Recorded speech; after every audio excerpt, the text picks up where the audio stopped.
Olá, graça e paz, seja bem-vindo a mais uma lição do nosso curso sobre o livro de Salmos. Nós estamos na nossa terceira lição e apenas retomando rapidamente o nosso objetivo geral. É sempre bom lembrar que o nosso objetivo aqui é compreender a estrutura do livro de Salmos, entender as suas principais características e, principalmente, entendermos como podemos aplicar os ensinamentos desse livro maravilhoso à nossa vida cristã. Nossa terceira lição, nossa aula 3, hoje vamos estudar sobre o Salmo 2, o Salmo que fala sobre o triunfo do Messias. Eu queria começar lendo o Salmo de número 2. Diz assim a palavra do Senhor: Por que se enfurecem os gentios e os povos imaginam coisas vãs? Os reis da terra se levantam e os príncipes conspiram contra o Senhor e contra o seu ungido, dizendo: Rompamos os seus laços e sacudamos de nós as suas algemas.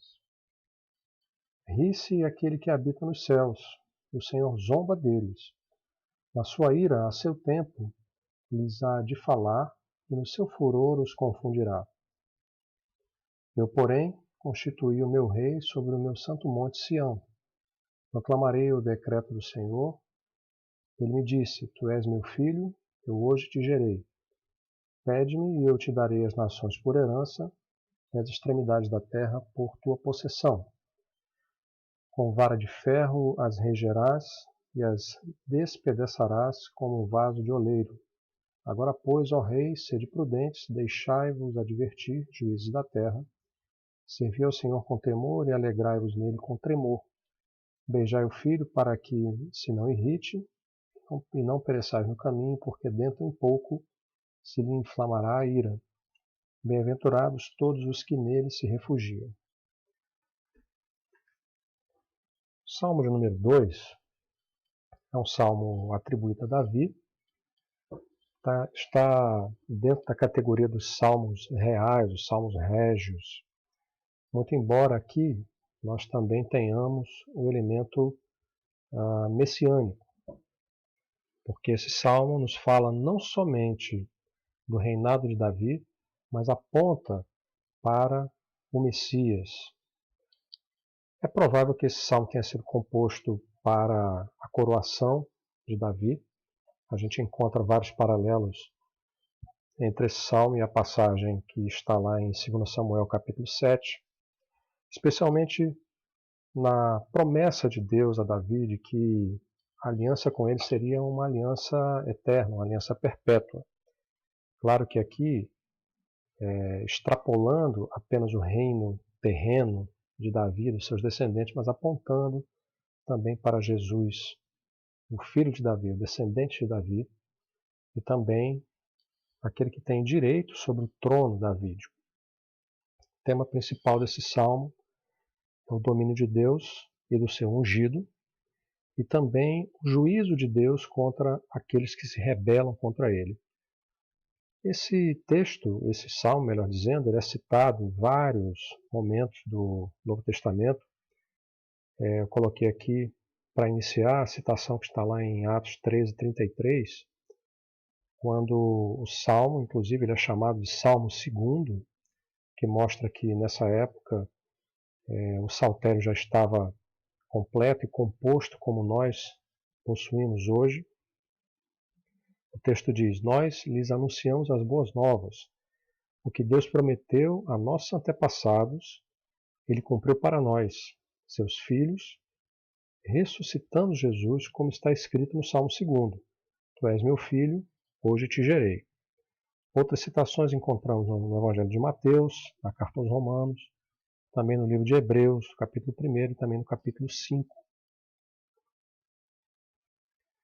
O pano de fundo histórico, vamos dizer assim, para a gente entender o porquê da composição desse salmo.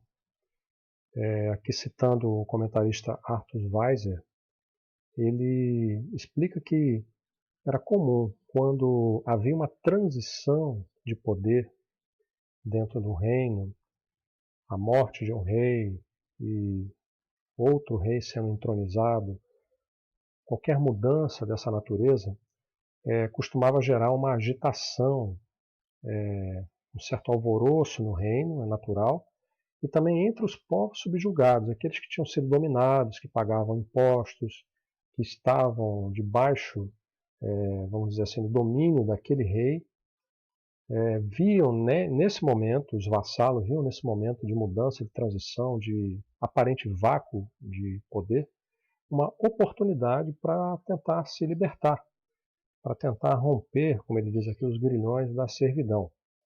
E era natural que o rei recém-empossado, recém-entronizado, dedicasse logo tempo para sufocar essas rebeliões, apaziguar o seu reino, as fronteiras do reino, a fim de consolidar o poder do seu reino, do seu império. Então, esse salmo ele se coloca dentro desse contexto. E era o caso de Israel. Israel, na época de Davi, Davi, na verdade, consolida o reino que começou com Saul, seu antecessor. Naquela época, assim como hoje também, Israel era cercado de diversos outros povos, muitos deles inimigos. Alguns estavam sob domínio de Davi, tinham sido dominados por ele. Os filisteus, por exemplo, que incomodaram muito durante muito tempo, especialmente no período dos juízes e depois também no período do reinado de Saul, haviam sido controlados. E esse momento da subida de Davi ao trono, ele tem tem esse tom de uma mudança no reino de Israel. E qual é o ensino central desse salmo? Poderíamos resumir nessa frase: diante da rebelião das nações contra a soberania do Senhor, o salmista ele reafirma o domínio de Deus e do seu ungido e o juízo de Deus contra os rebeldes. E aí cabe uma pergunta aqui, colocar uma pergunta para nós já refletirmos. Qual é o resultado da rebelião contra Deus? Quais são as implicações de alguém se voltar contra Deus ou rebelar-se contra o domínio de Deus? O Salmo está numa estrutura basicamente 3 partes. Na primeira parte é descrita essa rebelião dos ímpios, representada aqui pelas nações, pelos povos, pelos reis, pelos soberanos de outras nações. Depois, a resposta de Deus a essa rebelião e, por fim, o ultimato de Deus aos rebeldes. Quando nós falamos na primeira parte, a rebelião dos ímpios, o texto que colocamos aqui, ele introduz isso. E começa com uma pergunta que poderíamos dizer até que é uma pergunta retórica. Por que se enfurecem os gentios e os povos imaginam coisas vãs? Por que se levantam reis e príncipes e conspiram contra o Senhor e contra o seu ungido? Não faz o menor sentido alguém se voltar contra Deus. O Senhor é o Deus Todo-Poderoso, aquele que tem todo o poder, que pode todas as coisas. Então, por que faz sentido voltar-se contra aquele que é Todo-Poderoso? Porém, isso precisa ser entendido dentro do contexto. Claro que havia aqui o contexto histórico das nações que circundavam Israel, o contexto aqui político, o contexto militar, mas há também o contexto espiritual. Na verdade, nós seres humanos, na nossa condição caída, nós estamos em oposição a Deus. Como o apóstolo Paulo diz, nós éramos por natureza filhos da ira, inimigos de Deus. E aqui essa rebelião ela é representada pelas nações. O termo gentio, que está traduzido aqui na maioria das nossas Bíblias, o termo goi ou goim, até hoje os judeus usam essa palavra para se referir aos não-judeus, aqueles que não são nascidos na nação de Israel. Os gentios, os povos aqui, eles veem a oportunidade de romper os laços e sacudir as cordas, livrar-se das algemas que estariam sobre eles. Aqui representa isso, na verdade, o domínio de Deus. E esses gentios, esses povos, eles se enfurecem. Enfurecer-se aqui, essa palavra tem o sentido de reunir-se em tumulto, em alvoroço, em comoção. Então, você pode imaginar um ajuntamento de povos com seus exércitos, com suas armas, com seus cavalos, com tudo aquilo que eles têm se ajuntando, e isso uma grande multidão. E o texto diz também que eles imaginam coisas. Mais do que apenas se ajuntar e se enfurecer, eles na verdade maquinam, estudam, planejam como se livrarão do domínio do Senhor e do seu ungido. Essa palavra que é traduzida em nossa Bíblia como imaginar, maquinar, estudar, planejar, lá em Isaías, capítulo 31, versículo 4, é usado para descrever o rugir de um leão quando se aproxima da sua presa, quando está prestes a entrar em perseguição da sua presa. E esses povos, esses gentios, essas nações, elas se levantam. Levantar-se aqui significa estar em pé, não apenas no sentido de estar ereto, mas tem um sentido aqui militar, um sentido de combate. Posicionam-se em desafio, estão de pé, em prontidão para voltar-se contra Deus e contra o seu ungido. Eles conspiram. Essa expressão, nozedur yahad, significa tomar conselho, conspirar junto. Então, ajuntam-se em conselho para voltar-se contra o Senhor e contra o seu ungido. E aqui aparece o termo ungido, em hebraico Mashiach, que em grego é a palavra Christos, de onde vem a palavra Messias, de onde vem a palavra Cristo, um dos títulos de Jesus, nosso Senhor. O ungido aqui, no sentido, digamos assim, específico, ou melhor, no sentido geral, é o rei que se assenta sobre o trono de Davi. Os reis de Israel e Judá, posteriormente, eles eram ungidos pelos sacerdotes. Era um momento em que o azeite era derramado sobre a cabeça deles, e ali, nessa cerimônia, simbolicamente, o que estava sendo dito é que eles estava sendo derramado sobre eles o Espírito Santo. E eles passavam ali a ser representantes de Deus, inclusive recebendo de Deus autoridade e também dons para poderem com sabedoria guiar o povo de Deus, a nação de Israel. Agora, de uma maneira particular, esse termo, esse título, ele se refere ao futuro Messias, aquele que foi profetizado que viria, não apenas para a nação de Israel, mas também para governar todas as nações. Aqui nós temos um termo que aponta para Jesus, aquele que viria para, como filho de Davi, descendente de Davi, com o direito sobre o trono de Davi, não apenas reinar sobre Israel, mas ser a luz para as nações. E qual é a resposta de Deus? A resposta de Deus para eles é interessante os termos que são usados aqui. Será que Deus se levantaria para argumentar com eles? Será que Deus se levantaria para tentar estabelecer um tratado de paz? Na verdade, não. O Senhor olha e simplesmente ri. O termo usado, sarrak, significa rir com desprezo, debochar. E o outro termo significa ridicularizar. É como se Deus estivesse dizendo assim: vocês não têm a menor noção do que significa se levantar contra o meu poder, contra a minha autoridade.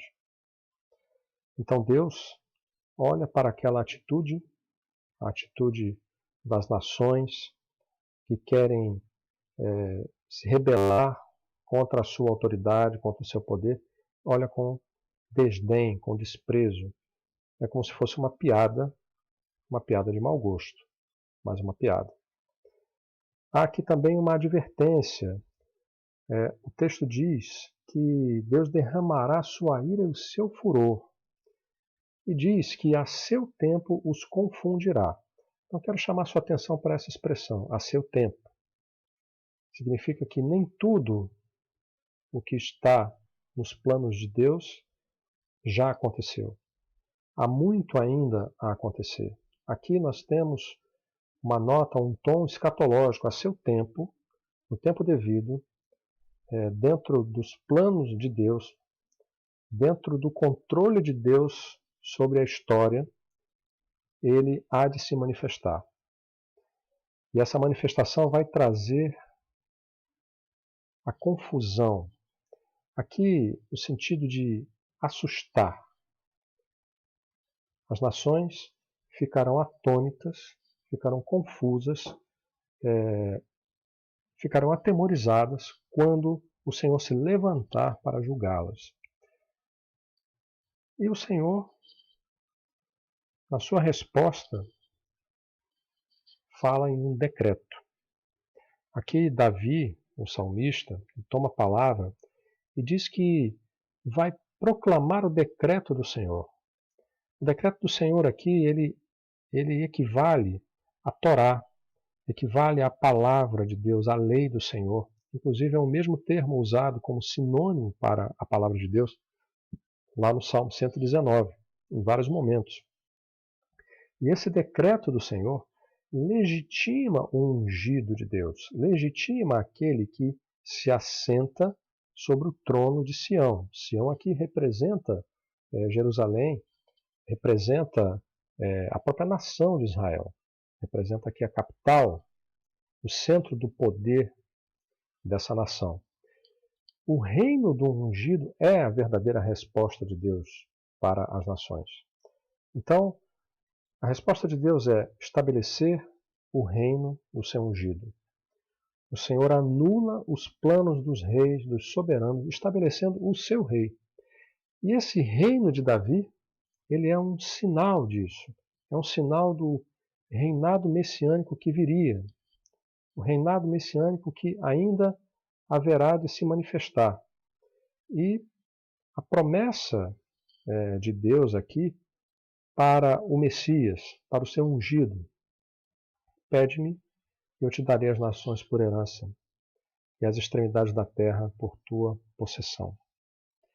O reino do Messias, o reino do ungido do Senhor, não será restrito aos limites de Israel ou de Judá. Ele reinará sobre toda a terra. E nós sabemos que não apenas sobre a terra, mas o reinado de Jesus, quando a eternidade começar, será sobre todo o universo. Com vara de ferro as regerás e as despedaçarás como vaso do oleiro. Ou seja, aqueles que se opuserem à sua autoridade, aqueles que se opuserem ao seu domínio, terão como destino a destruição.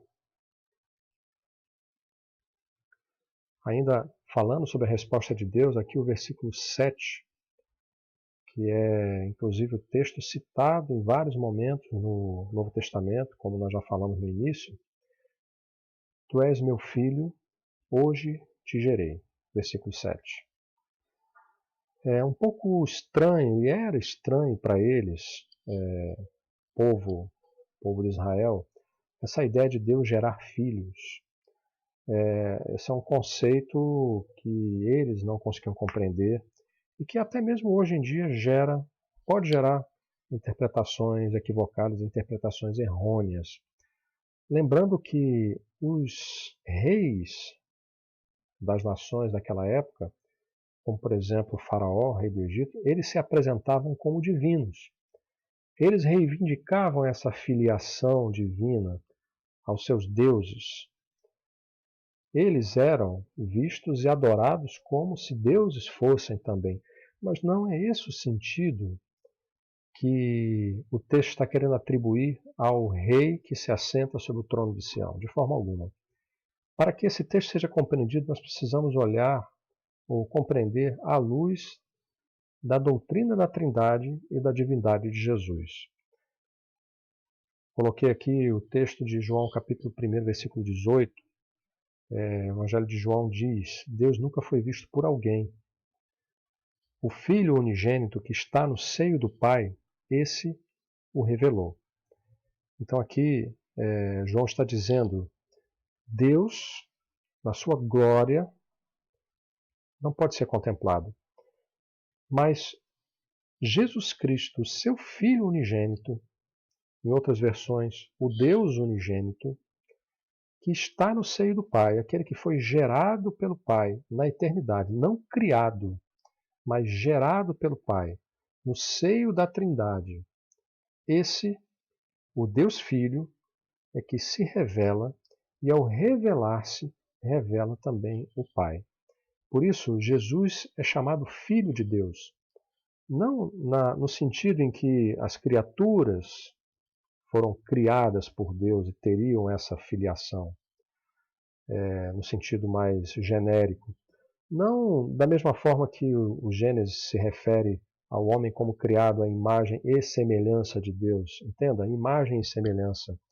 Não igual em essência.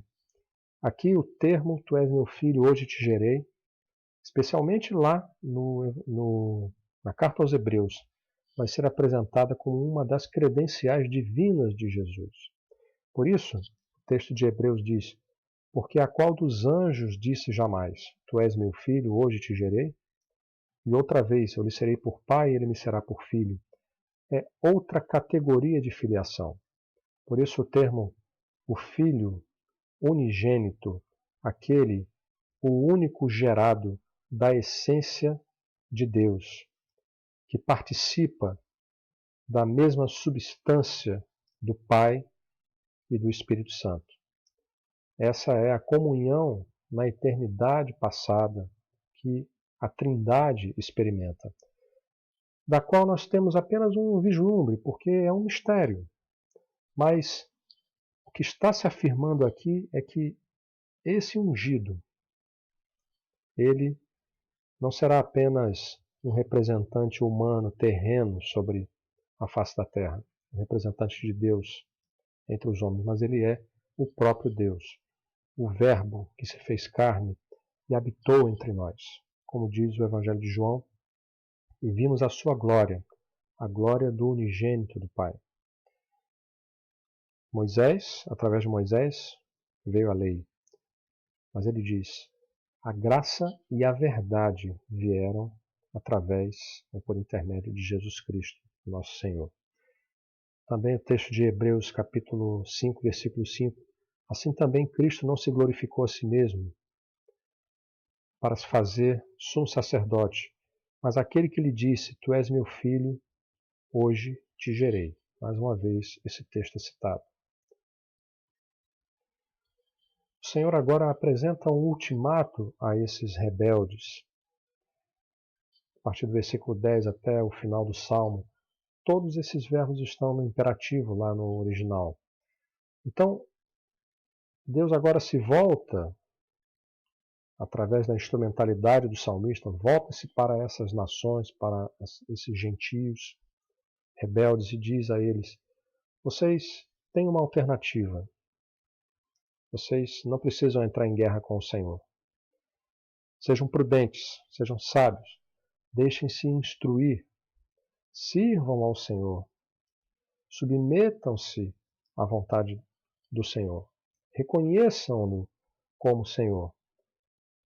E poderia dizer, abandonem os outros deuses, os deuses falsos, e sirvam apenas ao Senhor, alegrem-se nele, submetam-se ao seu ungido. Ele, o versículo 12 desse salmo diz, beijai o filho. E aqui eu quero fazer um comentário.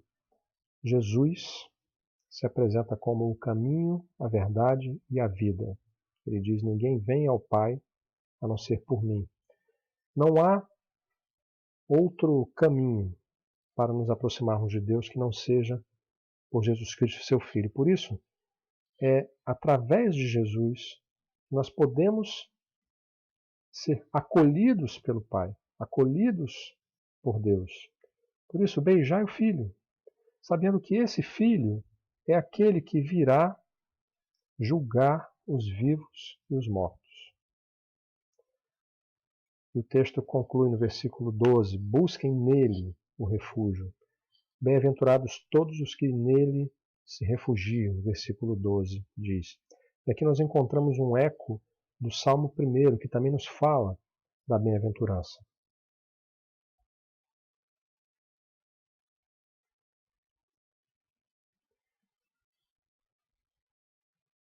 Todo o poder e autoridade pertence ao Senhor.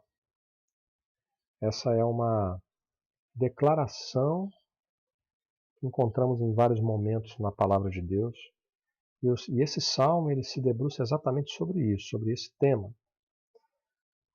Ele é o governante, ele é o legislador e ele é o juiz do universo. Na nossa sociedade, especialmente nas democracias modernas, nas democracias ocidentais, nós temos o princípio da separação dos poderes trazido por Montesquieu, onde nós temos lá o que governa, o executivo, os que fazem as leis, o legislativo, os que julgam, o judiciário. Mas no reino de Deus não é assim. Deus é aquele que tem todo o poder. Todo o poder pertence ao Senhor. E Ele concedeu essa autoridade ao seu ungido. É exatamente em Cristo que esse reinado de Deus, essa soberania de Deus, que foi prometida na antiguidade, que foi profetizada, ela se torna presente, ela se torna real. E aqui nós temos o texto de Jesus na grande comissão, Mateus capítulo 28, versículo 18, quando ele convoca os seus discípulos antes de voltar para o Pai, diz a eles: é-me dada toda a autoridade no céu e na terra. Veja, ele não disse: foi-me dada uma parte da autoridade, foi-me dada uma autoridade sobre determinadas coisas ou sobre determinada região. Não, ele diz: toda a autoridade me foi dada. E para que não restasse dúvida para os seus discípulos, essa autoridade que foi concedida a Jesus, ela é no céu e na terra. Ela abrange todas as esferas da existência, visíveis e invisíveis, entre homens, principados, potestades. Tudo está submetido à autoridade de Jesus. E aqui o termo autoridade, exousia, em algumas Bíblias, traduções mais antigas, como a Revista e Corrigida, aparece a palavra poder no lugar de autoridade.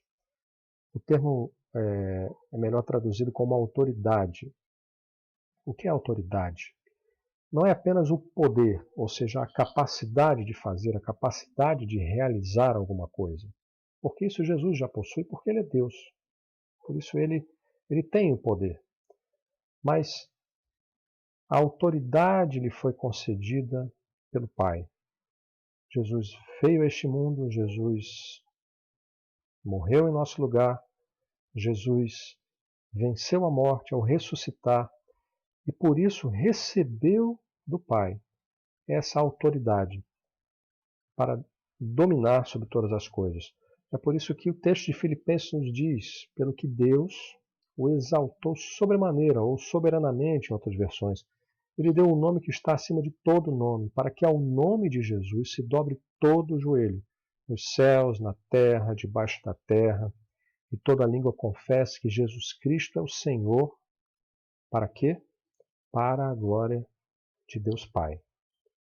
A autoridade pertence a Jesus, ele foi concedido a ele como ungido, a recebeu do Pai. E aqui já, caminhando para a conclusão dessa nossa aula, algumas digamos, declarações importantes, para resumir isso que nós estamos falando aqui. Embora Deus tenha todo o poder, os reis, juízes e poderosos da terra, eles poderiam simplesmente ser destruídos, poderiam simplesmente ser anulados, mas o Senhor oferece a eles um convite misericordioso, porque neste ultimato de Deus a eles, é dito também, se vocês se aproximarem de mim, se vocês me buscarem, se vocês me servirem, se vocês me reconhecerem, vocês serão bem-aventurados. Então esse ultimato, ele é também um convite misericordioso para que eles lhe sirvam e se submetam ao seu ungido. O nosso Deus é um Deus que se ira sim, mas ele é também o Deus de graça e de misericórdia, refúgio para os que o buscam. Enquanto os adversários do ungido, o seu ungido, provarão a sua ira, os fiéis serão contemplados com seu abrigo e sua bem-aventurança. Aqui nós temos o termo bem-aventurança aparecendo novamente, fazendo aqui uma comparação, um paralelo entre o Salmo 1 e o Salmo 2. O Salmo 1 começa com uma bem-aventurança e termina com uma advertência. Versículo 1 do Salmo 1. Bem-aventurado aquele que não segue o conselho dos ímpios. No versículo 6. O caminho dos ímpios perecerá ou leva à destruição. Em outras versões. O Salmo 2, por outro lado, começa com uma advertência. Por que os povos se enfurecem ou se amotinam, tramam contra o Senhor? Isso é algo que não tem nenhum sentido, não vai prosperar, claro que não. Começa com essa advertência, mas termina com uma bem-aventurança, quando o texto diz, bem-aventurados todos os que nele se refugiam. Eu quero concluir trazendo aqui o texto de Apocalipse 19, versículos 15 e 16, onde nós vemos também o eco desse salmo, o Salmo 2, aqui apontando para Jesus, já no contexto escatológico, no contexto da consumação dos séculos. Diz assim o texto, e da sua boca saía uma aguda espada, para ferir com ela as nações. E ele as regerá com vara de ferro. E ele mesmo é o que pisa o lagar do vinho do furor e da ira do Deus Todo-Poderoso. E no manto e na sua coxa tem escrito este nome, Rei dos Reis e Senhor dos Senhores. Aqui é o Cristo glorificado, aquele que venceu a morte, aquele que venceu todas as coisas e que toma essa tarefa de julgar as nações para, no final, depois de ter submetido todas as coisas, como Paulo nos diz na sua carta aos Coríntios, na sua primeira carta aos Coríntios, depois de ter submetido todas as coisas, oferecerá de volta ao Pai, colocando tudo diante dele para a glória de Deus Pai. Da sua boca saiu uma aguda espada. A espada aqui é um símbolo do juízo, do julgamento. Ele ferirá as nações, regerá com vara de ferro, e ele tem o seu nome escrito na sua coxa e no seu manto, Rei dos Reis e Senhor dos Senhores. Esse é o nosso Senhor Jesus Cristo. Louvado seja o nome do Senhor. Que Deus nos abençoe, irmãos, em nome de Jesus, e até a próxima aula, se Ele assim o permitir.